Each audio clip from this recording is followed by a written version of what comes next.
देखो हम UP board class 9th math का नेक्स्ट चैप्टर पढ़े, इसका नाम है चतुर्भुज, इंग्लिश में इसका नाम है क्वाड्रिलेटरल। ठीक है, इकाई 8 है, 7 है, ऐसे कुछ 8 है, इकाई 8 है। चलो चैप्टर स्टार्ट करते हैं। चैप्टर का नाम है क्वाड्रिलेटरल यानी कि चतुर्भुज। ठीक है, सबसे पहले समझेंगे चतुर्भुज किसे कहते हैं।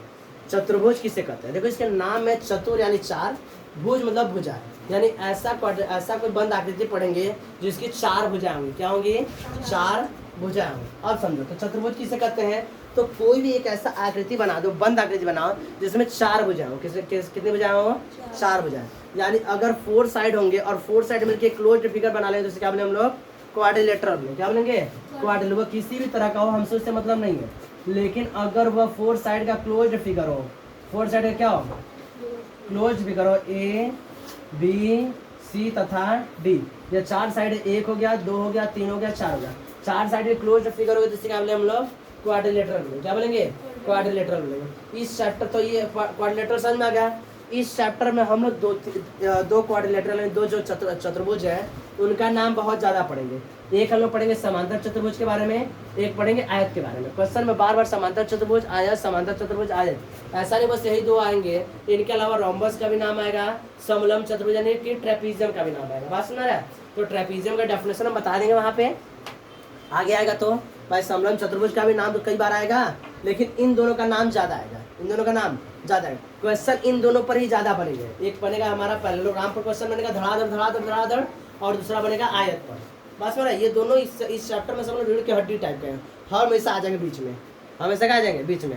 रेक्टेंगल में घुस जाएगा पैरेललोग्राम, पैरेललोग्राम में घुस जाएगा रेक्टेंगल, यही काम चलता रहेगा। ठीक है, बाकी रोम्बस भी आएगा, जब रोम्बस आएगा तो रोम्बस के बारे में बता देंगे हम, ट्रेपीजियम आएगा तो ट्रेपीजियम के बारे में बता देंगे। बात समझ में आ रहा है? तो पहले समझते हैं समांतर चतुर्भुज किसे कहते हैं। तो समांतर चतुर्भुज क्या होता है भाई? ये तो पहले चतुर्भुज है, बाद में समांतर हुआ है, तो समांतर चतुर्भुज किसे बोलेंगे? कहेंगे वह चतुर्भुज जिसकी सम्मुख भुजा, क्या चीज? सम्मुख का मतलब है आमने सामने। जैसे हमारे सामने क्या है? हमारे सामने ट्राइपॉड है, ट्राइपॉड के सामने हम है।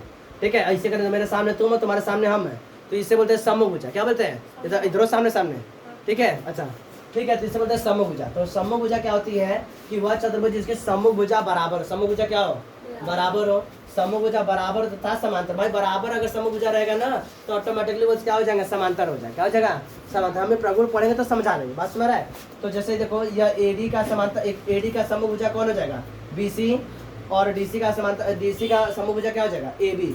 तो यह सम्मुख भुजा बराबर होने चाहिए। क्या होने चाहिए? बराबर होने चाहिए, और तथा समांतर होने चाहिए। अगर हम बराबर बोलते समांतर करने कोई मतलब नहीं है, अगर हम बोल दे बराबर है तो समांतर करने कोई मतलब नहीं है। बस में रहे, तो सम्मुख भुजा बराबर होनी चाहिए तथा समांतर होनी चाहिए। बोले या ना बोले ऑटोमेटिकली समांतर हो जाएगा। ठीक है, तो इसकी सम्मुख कोण यानी यह कोण, ये दोनों सम्मुख हुआ ना, ऐसे तिरछा नहीं ताकना ऐसे करके।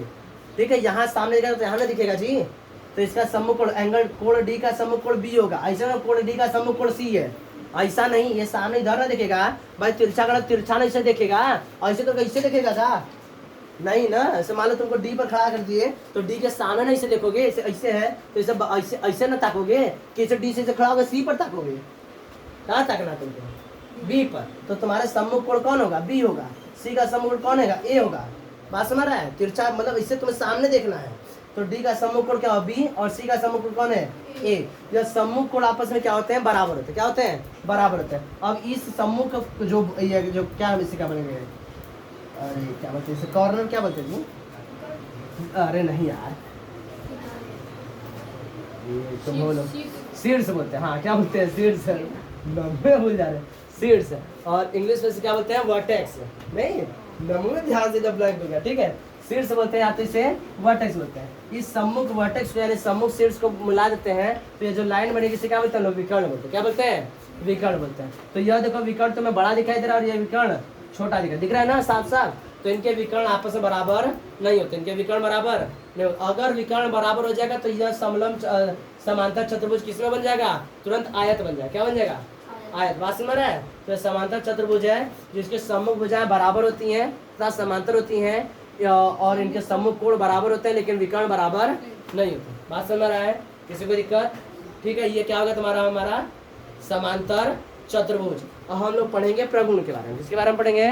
प्रगुण के यानी गुण के बारे में पढ़ेंगे। धड़ाधड़ के 8.1 8.2 ऐसे करके 8.5 तक धड़ाधड़ गुण के बारे में पढ़ेंगे। ठीक है, चलो चलो ध्यान दो कर। अब नेक्स्ट हमारा टॉपिक है समांतर चतुर्भुज के गुण। समांतर चतुर्भुज के गुण। तो यह प्रमेय एक है, प्रमेय एक यानी फर्स्ट थ्योरम है। समांतर चतुर्भुज के कई गुण पढ़ेंगे। तो पहला थ्योरम है यानी पहला गुण क्या कहता है कि समांतर चतुर्भुज का जो विकर्ण होता है, विकर्ण बता दिए ना कि सम्मुख शीर्ष को मिलाने पर जो रेखाखंड प्राप्त होता है उसे क्या बोलते हैं हम लोग, उसका विकर्ण बोलते हैं। क्या बोलते हैं?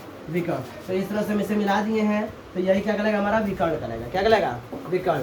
तो कह रहा है कि समांतर चतुर्भुज के विकर्ण इसे दो सर्वांगसम त्रिभुजों में क्या करते हैं, बांटते हैं। अब विकर्ण बांट लिया तो यहाँ पर देखो दो त्रिभुज मिलेगा तुम्हें, एक मिलेगा ADC और एक मिलेगा ABC। दो त्रिभुज मिलेंगे, ये दोनों त्रिभुज क्या हो जाएंगे, सर्वांग सम। क्या होंगे? सर्वांग। तो सर्वांग समता तो लोग पढ़ चुके पिछले चैप्टर में। कैसे प्रूफ करेंगे देख लो ध्यान से। देखो सबसे पहले लिखेंगे हल लिख लेंगे, ठीक है। दिया गया है, दिया गया है तो क्या दिया गया है, ABCD एक समांतर चतुर्भुज। ABCD क्या है?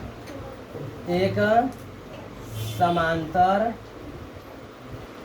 चतुर्भुज है, समांतर। अब देखो अगर यह समांतर चतुर्भुज है तो दो तीन प्रॉपर्टी तुमको पहले से पता है। क्या प्रॉपर्टी पता है भाई? कि सम्मुख भुज आपस में क्या होंगी, बराबर होंगी तथा समांतर होंगी, बराबर होंगी तथा समांतर होंगी। तो हम दो त्रिभुज लिखेंगे इसमें। अब यहाँ पर दिया गया है, अब विकर्ण, विकर्ण है कौन, AC। विकर्ण AC खींचने पर, विकर्ण खींच लिए हम, खींचने पर विकर्ण AC खींच लिए हैं, ठीक। खींचने पर क्या होगा, ABCD दो त्रिभुज बन जाएगा। खींच दिए हैं तो दो त्रिभुज देखने पर अब देखोगे त्रिभुज, कौन सा त्रिभुज है, एक त्रिभुज है ADC तथा एक त्रिभुज तुमको दिख रहा है ABC। दो त्रिभुज दिख रहा है, यही दोनों त्रिभुज का सर्वांग सम रूप करना है। तो कहोगे अगर ये समांतर चतुर्भुज था तो तुम्हें पता है कि AD बराबर BC होगा। AD बराबर क्या होगा, BC। तो AD बराबर क्या रहेगा, BC। AD बराबर BC। और अगला बताओगे AB बराबर DC। AB बराबर DC। अरे AD नहीं, यहाँ पर AB नहीं AD होगा, ठीक है। AD बराबर BC और AB बराबर DC। AB बराबर DC, ठीक है। समांतर चतुर्भुज का सम्मुख भुजा है, समांतर चतुर्भुज की सम्मुख भुजा।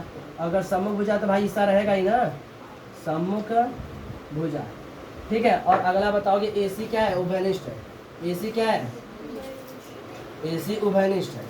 अब हो गया ना, तीन चीज हो गई, AC उभयनिष्ठ है, ठीक। अब कहेंगे साइड साइड साइड से, साइड साइड साइड क्राइटेरिया से, यानी साइड साइड साइड क्राइटेरिया से यह दोनों त्रिभुज क्या हो गया, सर्वांग सम प्रूफ हो गया। अतः क्या लिखोगे, अतः, अतः त्रिभुज ADC सर्वांग सम होगा किससे, त्रिभुज ABC।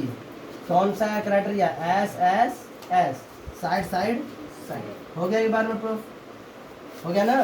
किसी को दिक्कत भाई, सर्वांग समता पढ़ ले तो धड़ाधड़ कर सकते हो एकदम।